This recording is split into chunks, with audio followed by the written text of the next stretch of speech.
I'm tired of hearing about this, you guys. The internet says there are bugs living in our eyelashes. So I wanted to test it myself, on myself. So I pulled hair from 3 different places on this ugly mug. 1, an eyelash. Number 2, an eyebrow hair and a beard hair. Yeah, I know. This is my life. Then I put each one under the microscope just to see if anything was actually there. Y'all ready for this? Let's go. Okay, I plucked 1, maybe 2 eyelashes from my left eye. Here you go. So I'm using Opti-Free Pure Moist. It's like mineral oil, so it captures your eyelashes a little easier. I'm going to try to put 1 drop on this thing. It's kind of difficult with this opener here, but there you go. A little bit more than I wanted. Now the cover slip, and bam, let's get to work. So this is my eyelash at 40x, and it already looks completely different. You can see the curve of the hair and a slight texture along the surface. But at this level, it's just the structure of the hair itself. So this is the root of my eyelash at 100x mag, and this is the part that was actually inside the skin. You can see it's thicker and more rounded than the rest of the hair, almost like a tiny bulb at the end. This is where the hair was anchored into the follicle, and where you expect to find anything living around it. So this is my eyelash at 400x, and it starts to look a lot less like hair and more like tissue, as you can see. This thicker area here is the root bulb, the part that was embedded in the skin.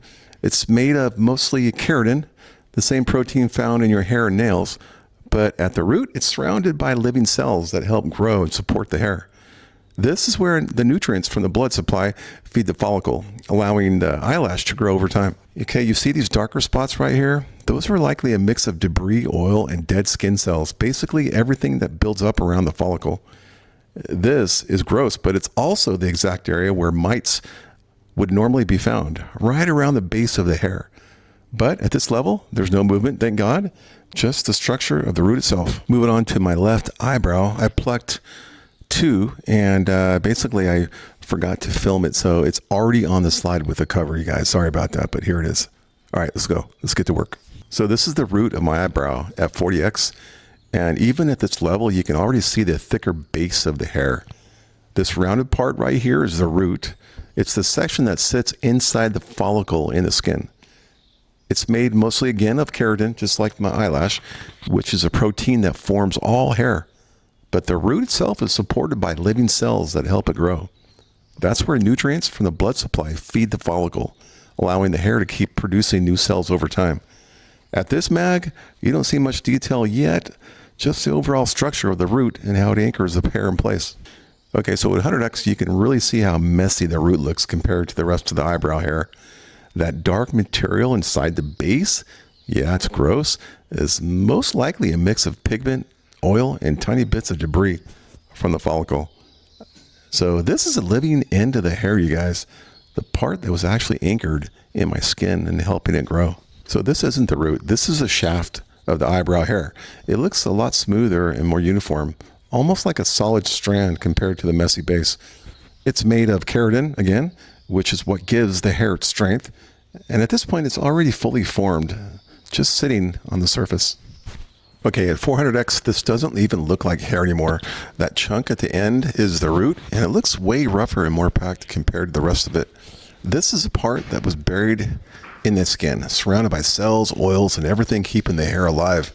And those dark spots inside it, that's likely pigment and buildup from the follicle.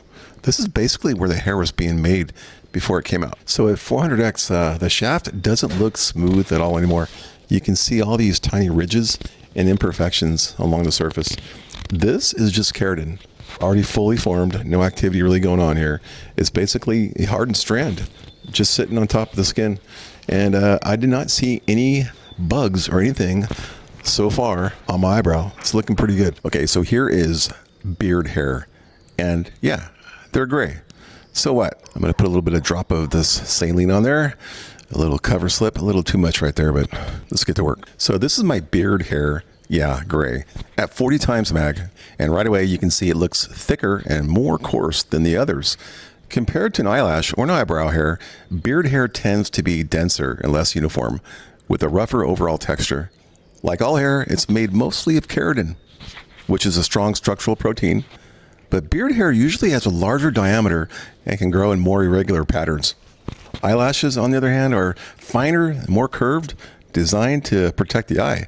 And eyebrow hair are a bit thicker, but still more controlled in shape. Beard hair, on the other hand, is influenced more by hormones, which is why it grows thicker, faster, and often in different directions. At this mag, you're mostly just seeing the outer structure, but even here, you can tell it's a lot more coarse and textured compared to the other hairs. So at 100x, this is the root of my beard hair, and it already looks a lot thicker than the others.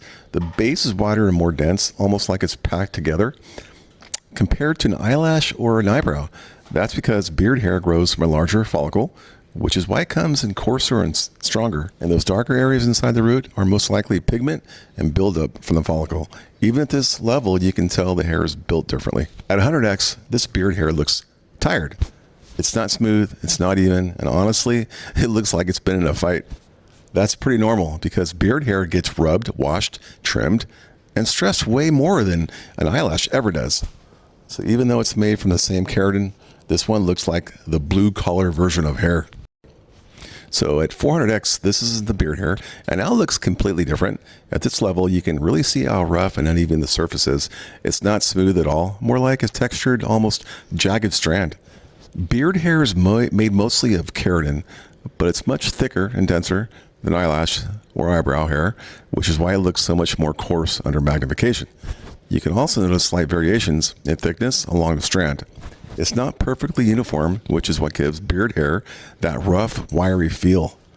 Compared to eyelashes, which are thinner and more curved, and eyebrows, which are more controlled, beard hair grows in a much more irregular way. That's largely because it's influenced by hormones, which cause the follicle to produce thicker, stronger strands. At this mag, you're not seeing growth anymore, just a fully formed structure of the hair. But even here, it's obvious this is built differently, heavier, rougher, and a lot more rugged than the others. And the biggest thing out of this whole slide on this one is I don't see anything moving. And that's a plus, because I know a lot of internet stuff out there, if they don't find anything, they'll make something up or do something to capture your attention, but this is not what we do here. So that's what my hair actually looks like under the microscope. A lot more detail than you'd expect. So let's zoom back out. Look guys, I told you, there's no fluff. I'm telling you straight up, I'm not putting anything in the slides to shock you or fake footage. This is the real stuff. So either the internet lied to you about these bugs in your eyelashes, or my antibacterial soap is doing a great job. Subscribe for more truth. Oh, and check out this video of what was swimming around at 40x magnification. I have to say, it's my best footage of an ecosystem, and it was in my backyard. Oh, I almost forgot, you guys. Be kind to one another, especially in the comments.